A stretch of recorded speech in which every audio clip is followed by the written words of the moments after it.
Hallo liebe Freunde der Füße. Mit diesem Video verabschiede ich mich in die Sommerpause. Wir sehen uns dann im Herbst wieder mit neuen Videos, neuen Themen und wir starten gleich mit dem heutigen Thema.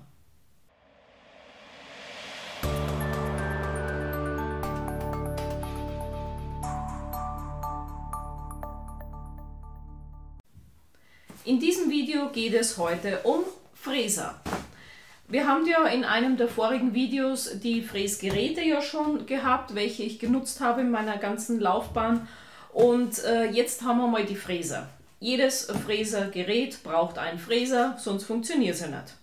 Es gibt ja eine Armada an Fräser. Ich habe jetzt da hier zwei Kataloge für unsere größten Zulieferer. Und jeder dieser Kataloge hat 20 bis 23 Seiten voll mit Fräser. Verschiedenste Ausführung, verschiedenste Größe und auch verschiedenstes Anwendungsgebiet. Ich muss euch ganz ehrlich gestehen, ich habe nur 10 Fräser. Und ja, ich komme mit diesen 10 Fräsern komplett aus. Also ich habe die ganzen letzten 10 Jahre keine anderen zusätzlichen Fräser gebraucht. Es gibt ja verschiedenste Kategorien von Fräser. Wir haben ja einerseits die Edelmetallfräser, die gibt es in verschiedenster Ausführung. Dann haben wir die Diamantschleifer. Dann haben wir, wo sind die anderen? Gibt es ja noch so neue, wo sind die wieder? Hartmetallfräser, die so golden aussehen. Dann gibt es noch die keramischen, die so rosa sind oder weiße, so Feinarbeitfräser. Dann gibt es ja auch noch da diese komischen Bürstchen und so Gummifräser, Vorpolierer und die allseits beliebten Schleifkappen gibt es ja auch noch. Also ihr seht, es gibt für Fräser ganz viele verschiedene. Ich glaube Keramikfräser waren auch noch irgendwo. Ach, hier sind es, die Cera-Fräser. Ich benutze in meiner Praxis nur Edelmetallfräser und Diamantfräser. Alle anderen Fräser haben eigentlich dieselbe Struktur vom Fräskopf. Also wüsste ich jetzt auch nicht, für was dass ich die anderen brauchen könnte. Hier habe ich ein schönes Foto für euch, wie meine Fräser aussehen. Und was fällt euch natürlich gleich auf? Ich habe eher kleine Fräser. Keine zu großen Fräser, denn es gibt ja massive Größenunterschiede. Die größten Fräser sind ja diese Dia-Twister-Fräser. Und sobald der Fräser zu groß ist und die Drehzahl zu hoch ist, kann das passieren, dass das Lager im Fräser drinnen, also hier das Spannlager, was hier drinnen ist, das kann dann leiden.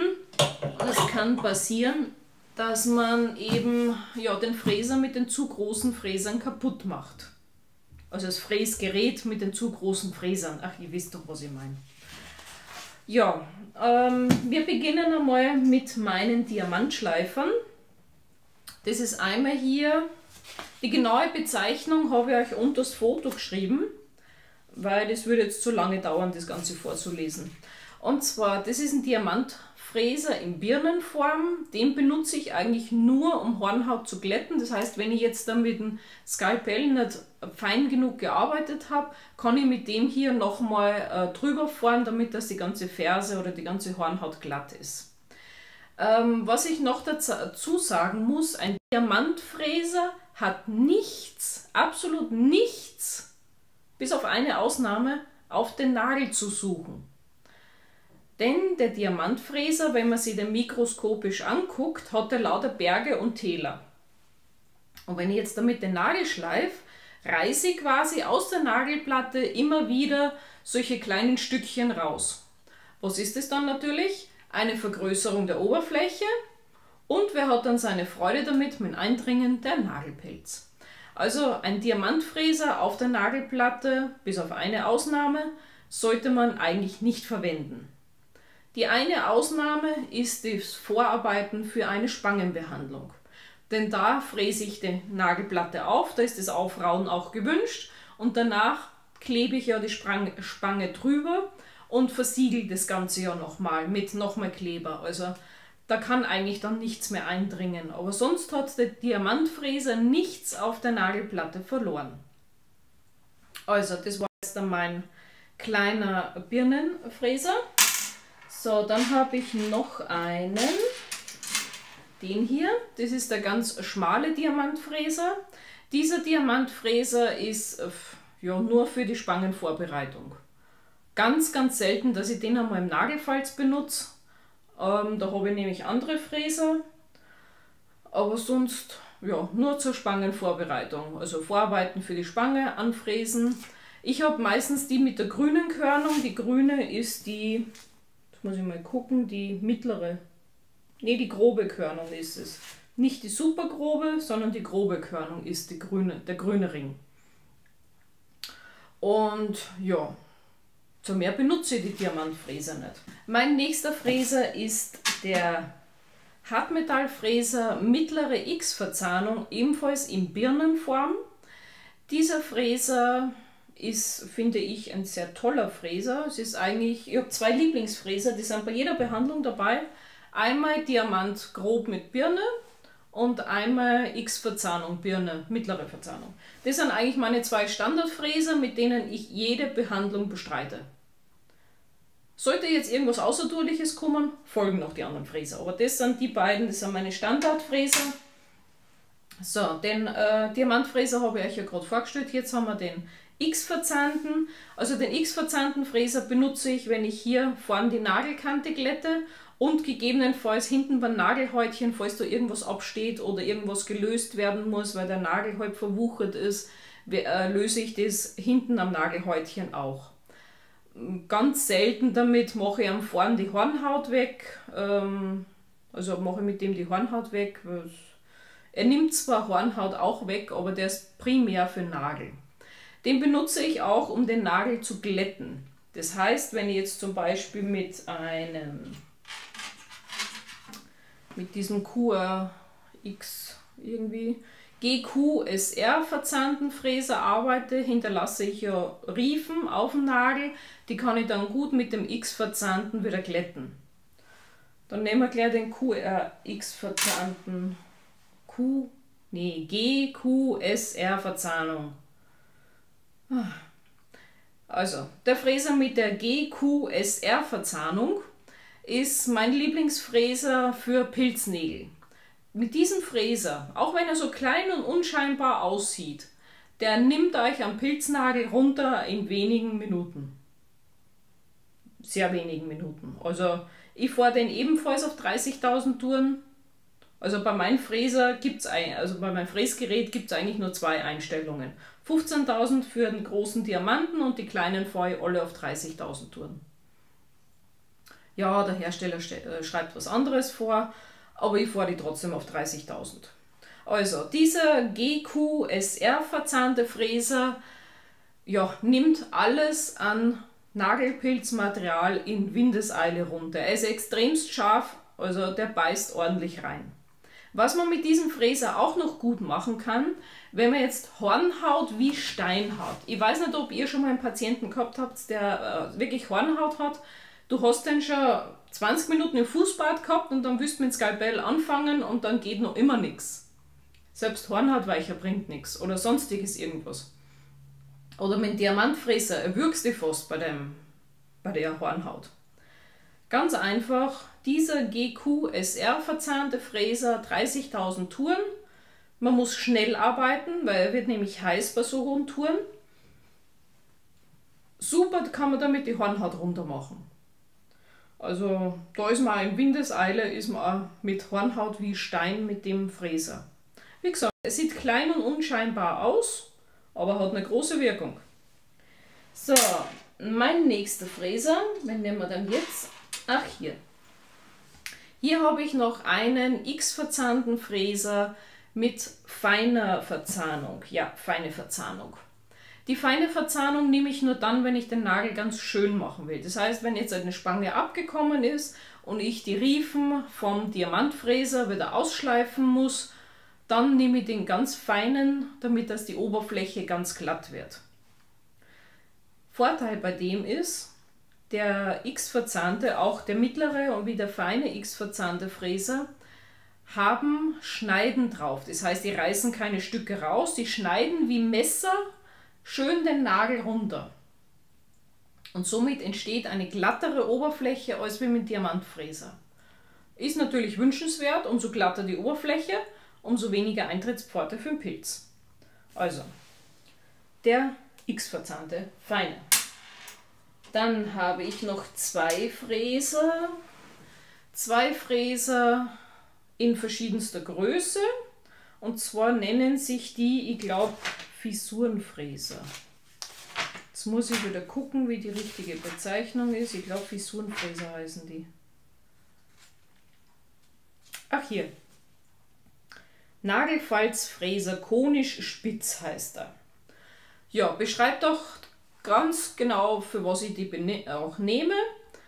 Einmal einen etwas größeren und einen kleinen. Und zwar benutze ich die für Nagelfalz. Falls sich da wirklich ein Hühnerauge drinnen versteckt hat, dann fräse ich das als erstes mit großen, die oberen Bestandteile runter von der Haut. Und hinterher mit den ganz feinen hole ich dann den Kern raus. Gegebenenfalls muss ich auch mit der Spitzenzange, also Spitzeneckenzange dann rein und das ganze Hühnerauge dann ausschälen. Aber die zwei Fräser sind richtig gut für Hühneraugen im Nagelfalz oder jegliche Verhornung im Nagelfalz. Aufpassen wieder, wenn ihr im Nagelfalz arbeitet, es kann passieren, dass ihr durch schiefes Aufsetzen vorne schon blutig gefräst habt und innen noch in der Höhe steht. Das heißt, ihr müsst den Fräser nicht spitz aufsetzen, sondern eher flächig aufsetzen. Das heißt, wenn ich den so aufsetze und es immer wieder so rausziehe, kriege ich das Hühnerauge nicht raus. Man muss wirklich das Hühnerauge schön so parallel aus, so leichte solche Bewegungen, immer schön so ausschälen. Wunderbar, die zwei Fräser. So, dann haben wir noch einen kleinen Kugelfräser. Mit diesem kleinen Kugelfräser benutze ich auch im Nagelfalz drinnen, falls die anderen zwei nicht mehr greifen oder falls die Haut am Nagelfalz schon gelitten hat. Dann muss ich den Kugelfräser nehmen, weil eben vorn die schneidende Spitze sehr klein ist und ich damit die Haut im Nagelfalz nicht zu sehr schädige dann.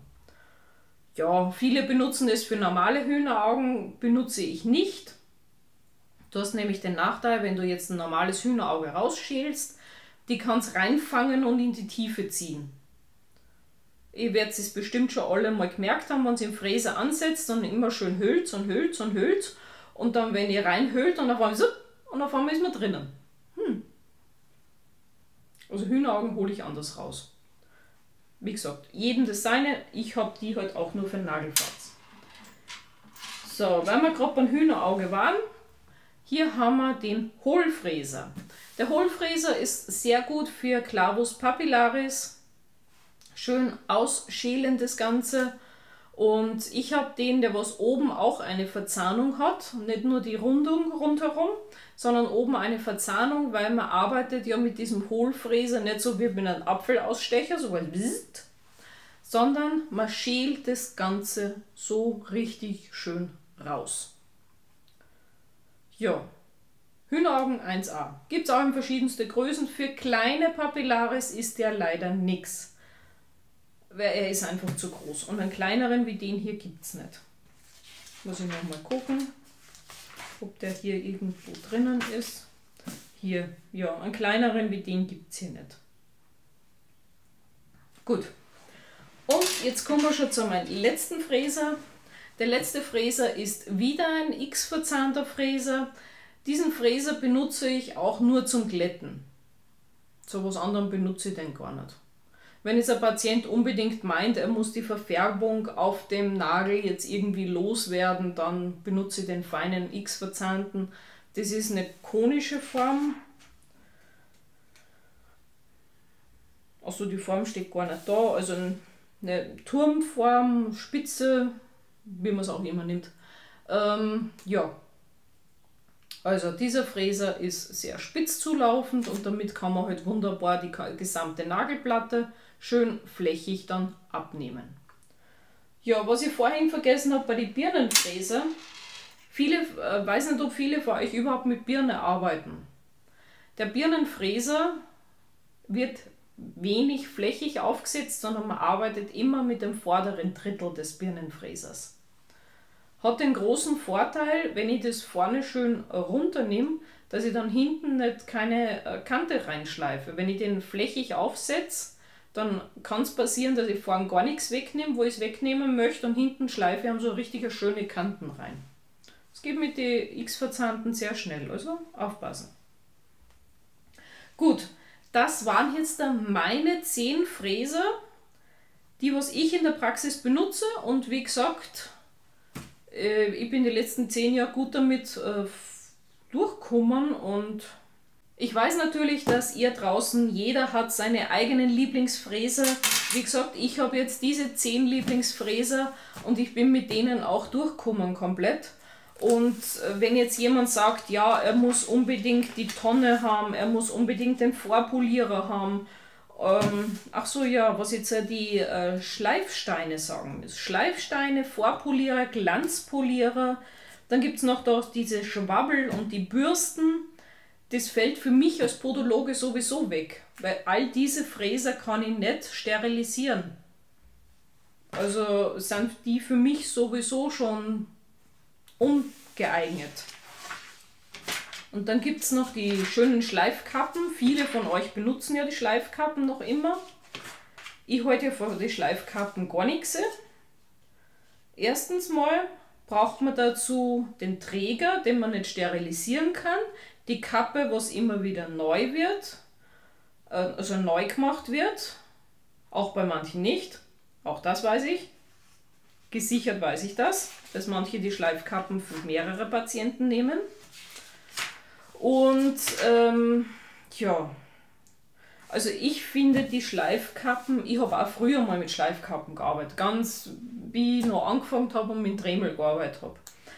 Aber ich habe dann schnell festgestellt, dass wenn dieser Träger dann eine Zeit lang benutzt wird, dass man dann die Schleifkappen dann schlechter runterkriegt, und wenn man Pech hat, gibt es auf einmal die Schleifkappen nicht mehr. Und ja, deswegen habe ich immer nur einen kompletten Diamantfräser, ohne dass ich da irgendwas drauf stecken muss und ohne Löcher, ohne irgendwas. Also die Birnenform bietet sich ja an, und den kann ich sterilisieren, und dann habe ich auch hygienisch keine Nachteile. Wie gesagt, meine Einschätzung für die Schleifkappen, es gibt viele von euch, die lieben diese Schleifkappen, kann ich jetzt nicht ganz verstehen. Genauso die Dia-Twister, das kann ich auch nicht verstehen, wie man die Dia-Twister gut finden kann. Die Dinger haben Löcher, sind super grob, sind groß, können das Handstück zerschlagen, wenn man zu hohe Touren fährt. Die haben Löcher drin, die was man ja mit dem Bürstchen, mit dem Mini-Bürstchen sauber machen muss, dass man alles wieder rauskriegt. Also ja, für mich auch nicht verständlich, dass man solche Fräser benutzen kann. Was haben wir dann noch für Fräser? Was gibt es denn dann noch für Fräser, die was ich überhaupt nicht mag? Ne, das waren eigentlich schon die Fräser, was ich überhaupt nicht mag. Oh, doch, es gibt einen Fräser. Da sehe ich immer, dass dieser in der Schule benutzt wird und dass fast jeder Podologe das mit diesem Fräser lernt. Das ist die hübsche Tonne. In welcher Ausführung auch immer. Also ich finde, diese Tonne ist, wenn sie in Diamantausführung ist, ja für den Nagel schon mal ganz ungeeignet. Wie vorhin gesagt, das Ganze wird ja aufgeraut durch den Diamant. Und wenn es dann die Tonne ist, die was da solche Schneiden hat, wie heißen die? Die 5... Ja, Nagelfräser heißt das Ding. Okay. Für mich ist das zu klobig. Also ich arbeite, wie ihr gesehen habt, mit sehr feinen Fräsern. Für mich ist die Tonne und auch dieser Nagelfräser, die Dia-Twister oder alle großen Fräser, das ist mir viel zu klobig, und ich bin eher für das feine und genaue Arbeiten. Ja, und die Tonne würde ich nie benutzen. Nein, das widerstrebt mir auch. Gut, die anderen Fräser, die was da noch so gibt, die Speed Plus Hartmetall, die goldenen Fräser, die Kera Fräser, Die haben genau dieselbe Struktur drauf und genau dieselbe Frässtruktur wie die Hartmetallfräser. Deswegen ist es für mich auch uninteressant, solche Fräser zu kaufen. Sie sind ja teilweise ums Doppelte, dreifache teurer als wie die normalen Fräser. Also ja, das muss ja jeder selbst für sich wissen. Wie gesagt, jeder hat seine Lieblingsfräser. Das waren jetzt meine Lieblingsfräser. Und ja, natürlich gibt es auch Fräser, die jemand nicht benutzt, genauso wie ich, aus Überzeugung. Ja, auch ich bin überzeugt, dass ich diese Fräse nicht benutzen muss. Und wenn jetzt irgendwer von euch sagt, er hat noch Fragen zu den Fräser, wendet euch bitte an die Hersteller. Also bei uns ist ja groß die Firma Busch vertreten mit den Fräser, und ihr könnt ja gerne unsere Zulieferer anschreiben wegen die Fräser, für was, für wen und für was genau die Fräser benutzt werden. Wenn ihr Fragen zum Video habt, zum Kanal, keine Ahnung, irgendwelche Sachen mit euren Füßchen, einfach unten in die Kommentare rein. Abonnieren nicht vergessen, Daumen hoch unbedingt. Und ja, wir sehen uns dann im nächsten Video. Somit wünsche ich euch einen schönen Sommer und ja, vielleicht einmal soziale Medien frei. Es würde uns doch mal allen gut tun, wenn wir mal die Kiste ausschalten. Bis dahin. Tschüss.